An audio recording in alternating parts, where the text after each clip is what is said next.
Here at the Academy, safety comes first. Having an emergency response plan is the first aspect of being successful in an aerial rescue. All crew members should always be trained and aware of the processes involved.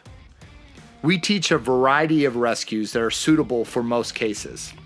Everything from aerial rescue in a tree, on a spar, or in aerial lifts.